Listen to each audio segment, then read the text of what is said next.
I'm going to introduce Lee Zimmerman, our board member, and he's going to introduce Rachel Sage, our keynote. She's going to do a very interesting presentation. And I hope you enjoy her. And she's a fabulous artist, and Lee's going to give her the proper formal introduction. Formal, she says, formal.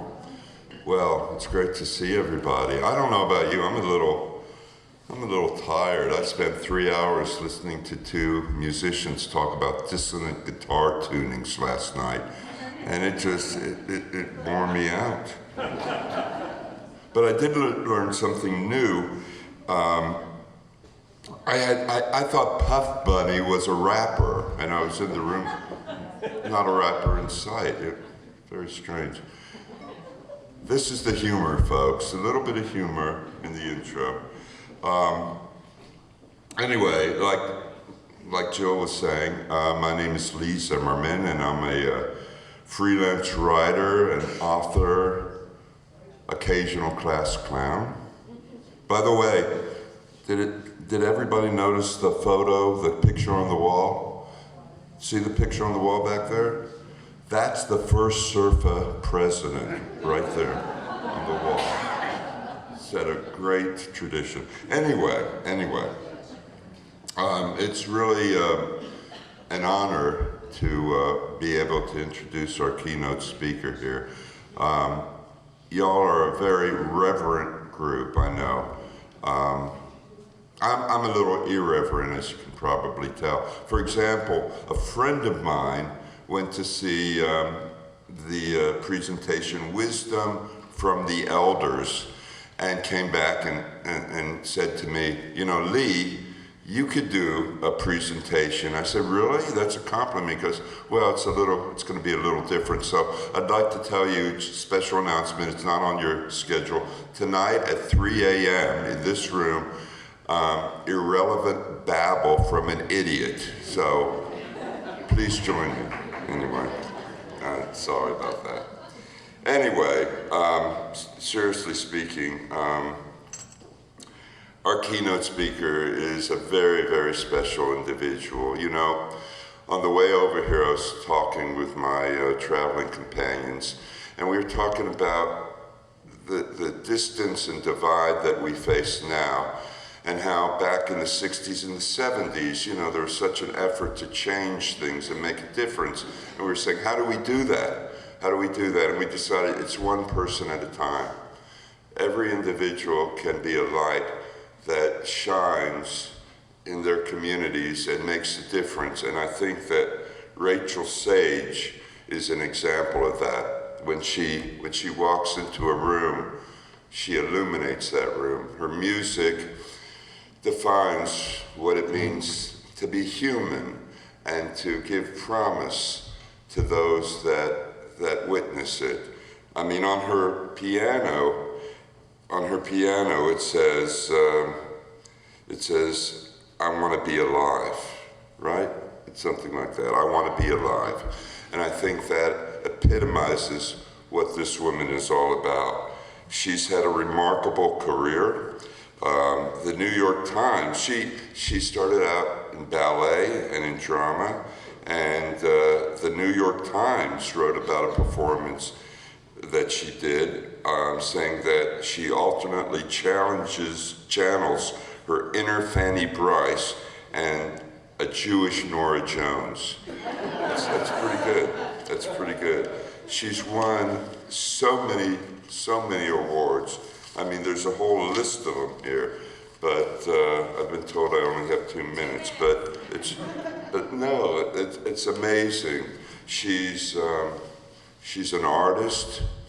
She's an entertainer. She's an entrepreneur. Her record label, Empress Records, is one of the leading independent labels. It's remarkable. She does all of these things, and she does them while bringing light, bringing optimism, bringing happiness. A Rachel Sage performance is like no other. You cannot leave a Rachel Sage performance without feeling uplifted and optimistic and happy. She's She's a wonderful, wonderful individual. We need more like her in the world, and it's my great pleasure to call her a friend. And right now, it's my great pleasure to introduce our keynote speaker, Rachel Sage.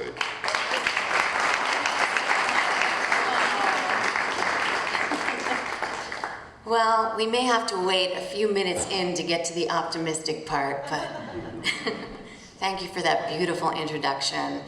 And it is such an honor to be here today. I don't know what I did to deserve this. I'm a first-timer, but it's a pleasure, and I've been enjoying hearing all of you sing and share your beautiful artistry. So, when I was invited to deliver a keynote around the theme of nurturing the future of music, 3 words sprang immediately to mind because they've shaped my own journey so much as an artist: heritage, purpose, and potential. I've always had a very stark understanding of my ancestors, how they left home in a hurry amidst pogroms and ongoing violence.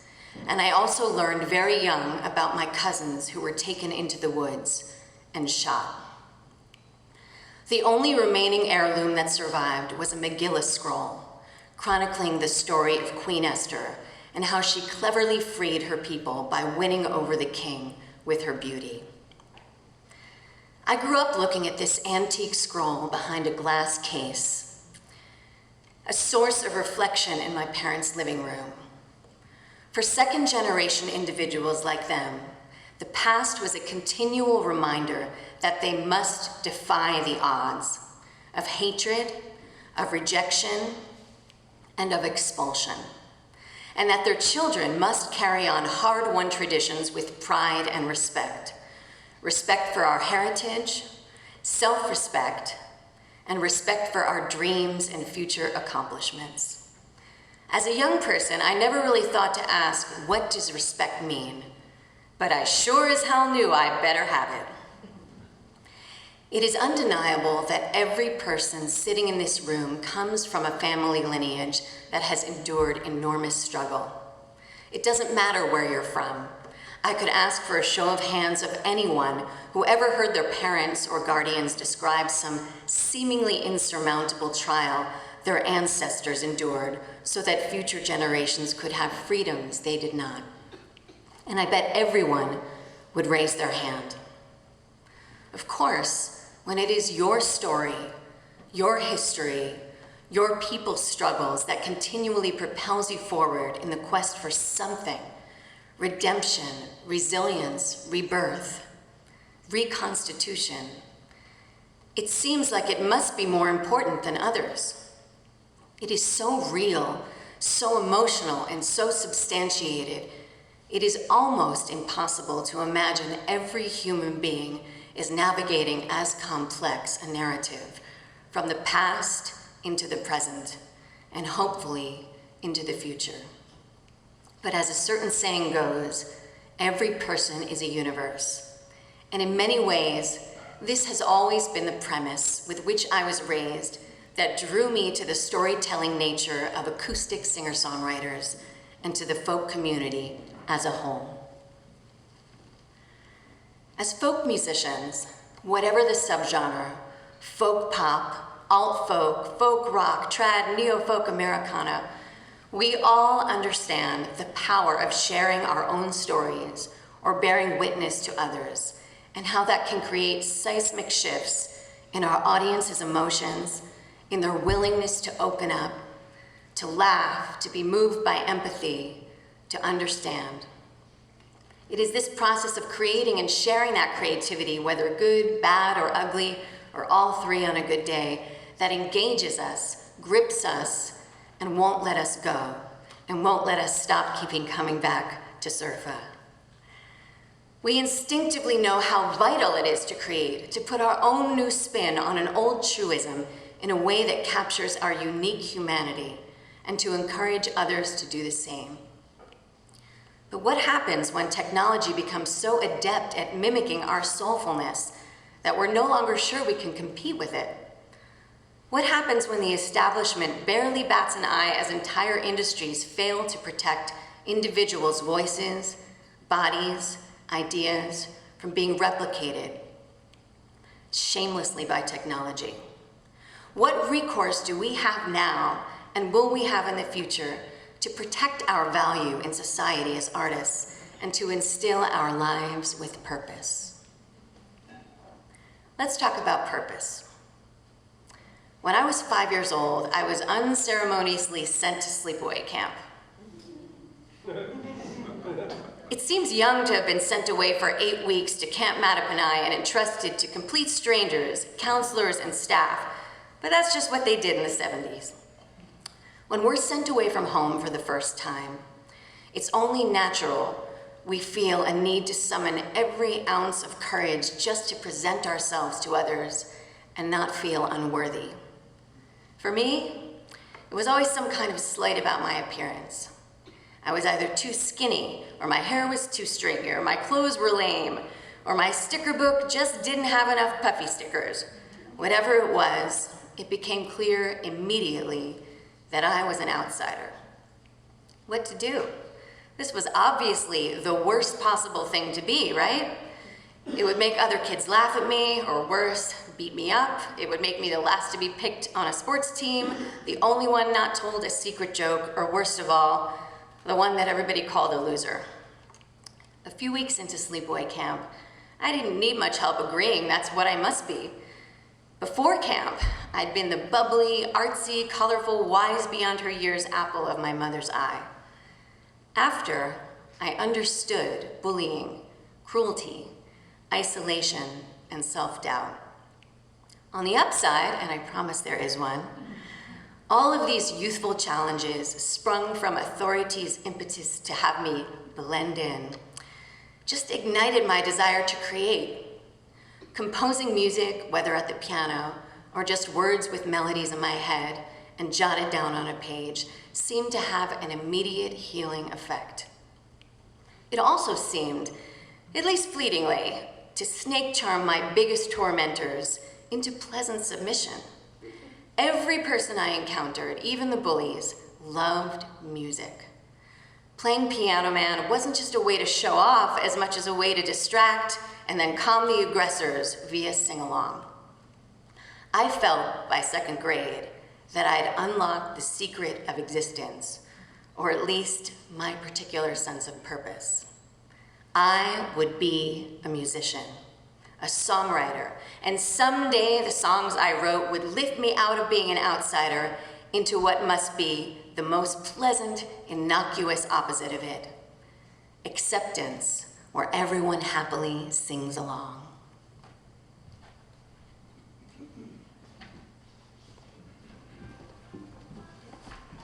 This is my buddy Dave Eggar on the cello.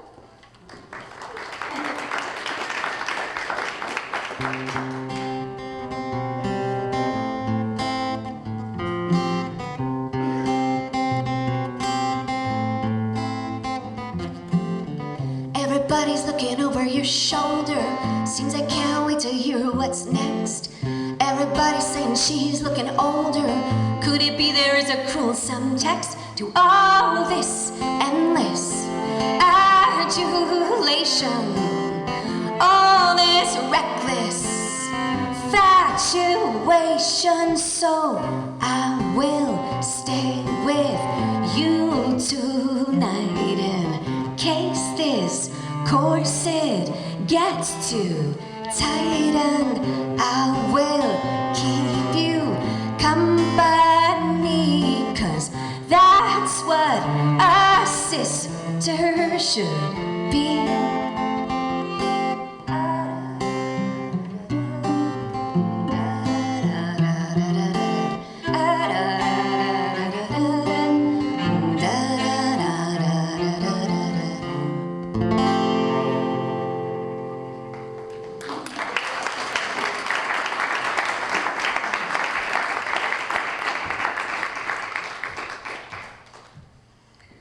Oddly enough, that outsider feeling has never quite disappeared.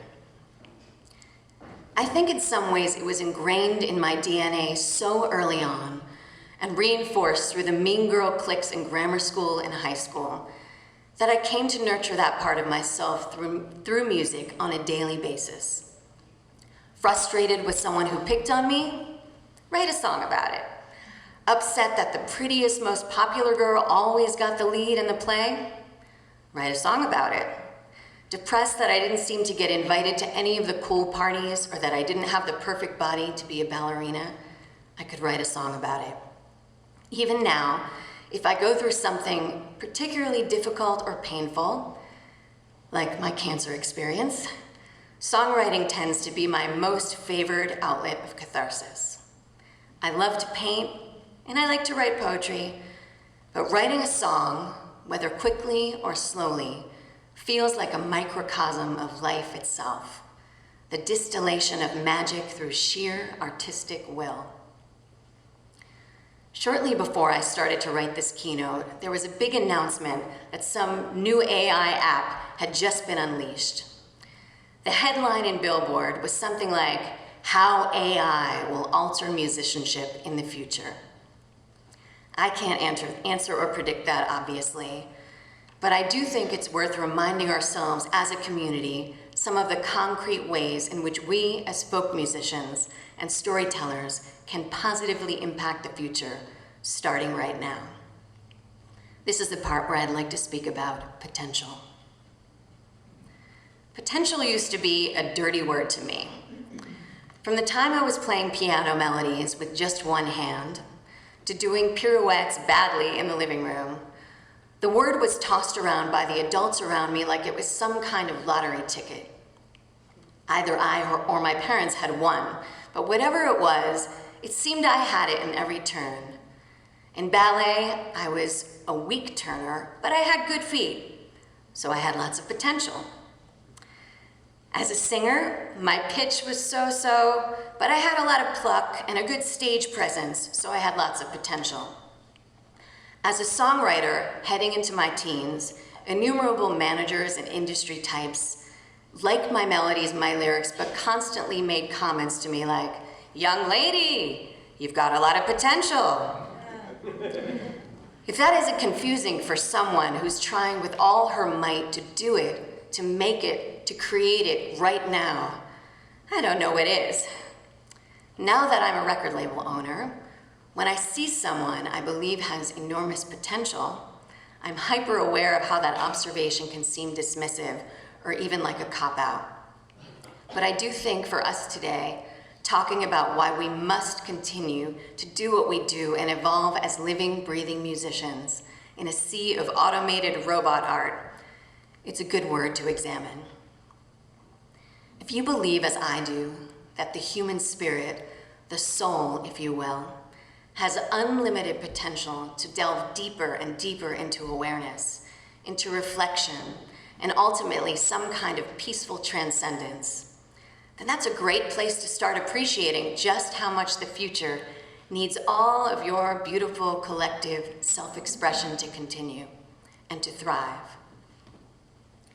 Machines can't create new and compelling ideas as much as build existing ones. But every single person in this room has the ability to enliven, to uplift, inspire, and even assure others through their emotional intelligence, skill, and craft. And perhaps to change a heart and open a mind just a little bit. Epiphanies may not come often for most people, but for musicians like us, I think they're relatively common. At least several times a Folk Alliance conference, if not more, I have some kind of epiphany that causes me to question and re-examine my life, my behavior, my orientation to others, and most importantly, to stretch the muscles of my conscience. And so I arrive full circle, back to where this talk began. Heritage, purpose, and potential. Our individual and collective heritage, our purpose as a community, and our potential as folk artists, presenters, and supporters. We know instinctively that in a society which finds it so much easier to destroy, whether via war, environmental neglect, bigotry, or homophobia, that we in the folk community have a kind of superpower to forge understanding where otherwise there might be none, and to change someone's heart or mind where otherwise there might be a concrete wall, to unite diverse people who might otherwise be at each other's throats. If ever there was a moment where we must recognize the merit, the sacredness, the joyfulness in what we do, so that we can beam that light confidently into the future, it is now. I would not be where I am without the sacrifices my ancestors made. And this community would not be the richly diverse, abundantly expressive force it is without our foremothers and forefathers of contemporary folk music. From Bob Dylan, Joni Mitchell, Jim Croce, to Suzanne Vega, Indigo Girls, and Tracy Chapman. I talked about respect and self-respect. I believe that these are two essential ingredients for healthy individuals and a healthy society, and they are sorely lacking in so many realms. AI can't imbibe human beings with these qualities, but you still can. I encourage all of us, myself included, to continue to work hard not only at playing our instruments and writing our best songs, but at using these tools to bridge distance, to forge genuine understanding, and to promote compassion.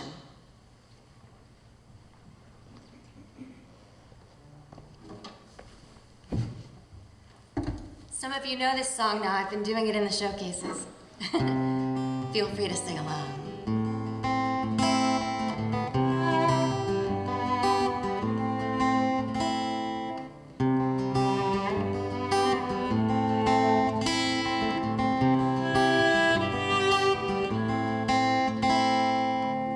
In the hull of my darkness, in the lull of my light, in the shroud of my solace, I hear fight, fight, fight. In the sound of my breathing, there's a soft singing bowl. In the grasp of my grieving, I hear groan, groan, groan. There's a time for reflection. There's a time for pain. There's a time for letting go. There's a time to let the rain fall down on the revelation ground, on the revelation ground.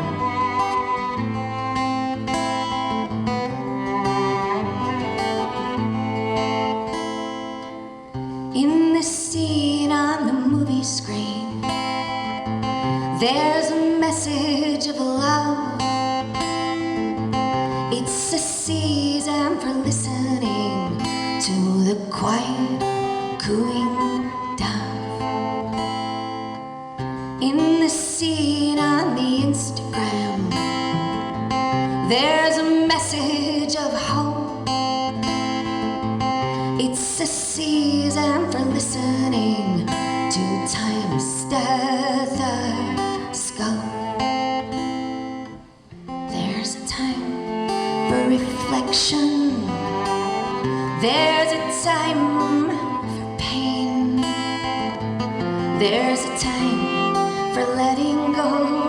There's a time to let the rain fall. Time to let the rain fall down on the revelation ground, on the revelation.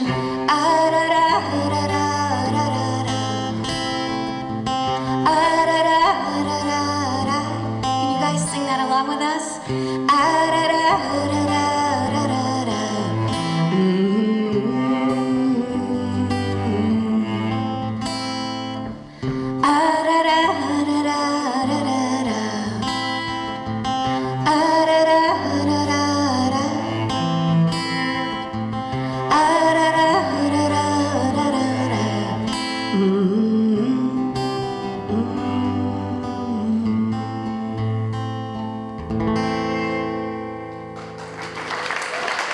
Thank you.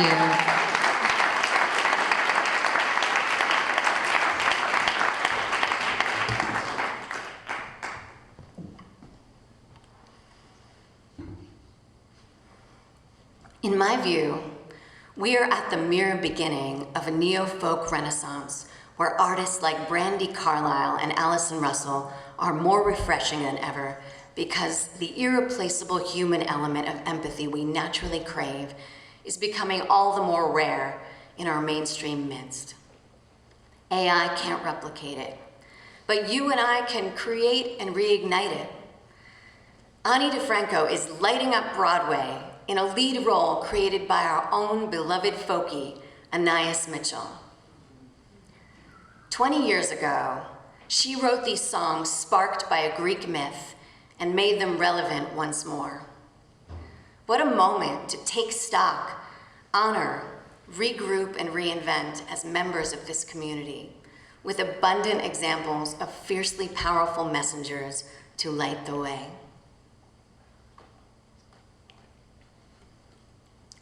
This is a photo of my grandmother. I never met her because she passed away from cancer, but I was lovingly named after her. As she tucked me in as a little girl beneath a colorful afghan my grandmother had crocheted herself, my mother used to tell me, "Honey, you have her hands, her eccentricity, and her ability to make beautiful things." If she'd been alive today, had an education and the means, she could have been a very successful artist. My mother doesn't sound anything like that.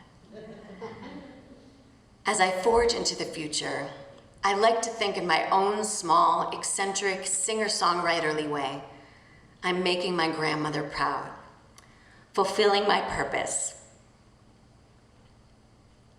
fueled by her unfulfilled potential. Let us all continue to dig deep, question everything, live proudly, practice diligently, and maybe, just maybe, you can summon your ancestors to fulfill your purpose, to achieve your potential, which can, in a very substantive way, help to save our world.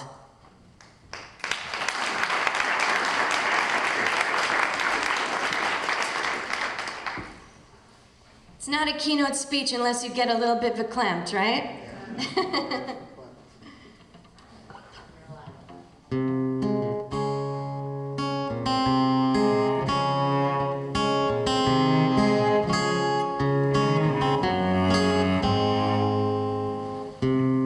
In time, I will make love mine. I will subvert shame and all indecision. You say you are impatient, like a sick patient from doubt's deep incision. I've been in the garden of evil and good, hoping you would find me in the underwood. My future was a fire I could not breathe, burning like the soldiers. Meet me in the valley eventually. I'll be on the bank by the walnut tree. Hope you will be with me. Hope you will be with me. Hope you will be with me. Hope you will be with me. Can you guys sing that along with us? I hope you will be with me. Hope you will be with me. I hope you will be with me. Hope you will be with me.